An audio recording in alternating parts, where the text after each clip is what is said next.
আসসালামু আলাইকুম। হাসান হাসানের ডেলি ব্লকে স্বাগতম। যে যেখান থেকে আমার ভিডিওগুলো দেখতেছেন, দেখে যদি ভালো লাগে তো প্লিজ একটা লাইক করবেন আর আমার চ্যানেলটা সাবস্ক্রাইব করবেন। তো মা আগের মতো সুস্থ হয়ে গেছে, আলহামদুলিল্লাহ, আল্লাহর কাছে অনেক শুকরিয়া। এখানে মা পটল আর আলু দিয়ে কাটতেছে, এই যে। আর একটু বসে থাকতে চাই না, বসা তো থাকবেই না। তো এইভাবেই সারাদিন কাজ করব,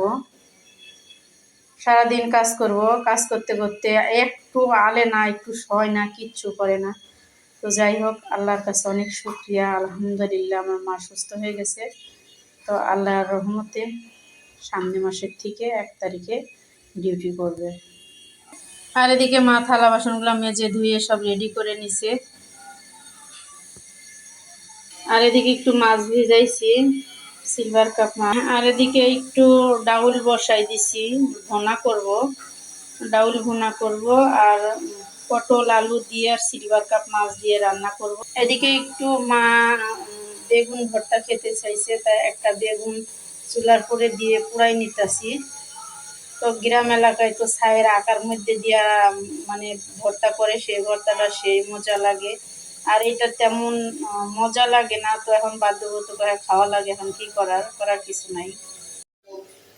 ছেলের স্কুলে দিয়ে থুয়ে আইসা বাজার করে ছেলেদের স্কুলে দাঁড়াইছিলাম, তো নিয়ে আসছি বন্ধুরা এখানে চিংড়ি মাছ আর সিলভার কাপ ছোট ছোট তেলে ভাইজা দিব শুধু। আর এখানে নিয়ে আসছি বন্ধুরা 1/2 কেজি পেঁয়াজ, 1/2 কেজি আলু, 1 কেজি বেগুন, একটা লাউ, 1 হালি ডিম।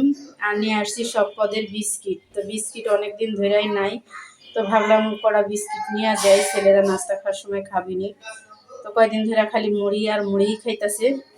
তো যাই হোক বন্ধুরা, আজকের বাজার এই পর্যন্ত। কি তো নাস্তা পানি এখনো কিছু খাই নাই, তো সবাই নাস্তা দিয়ে দিব।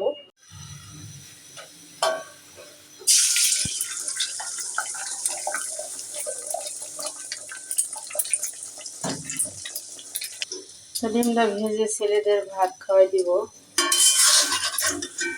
2টা ডিম নিয়েছি।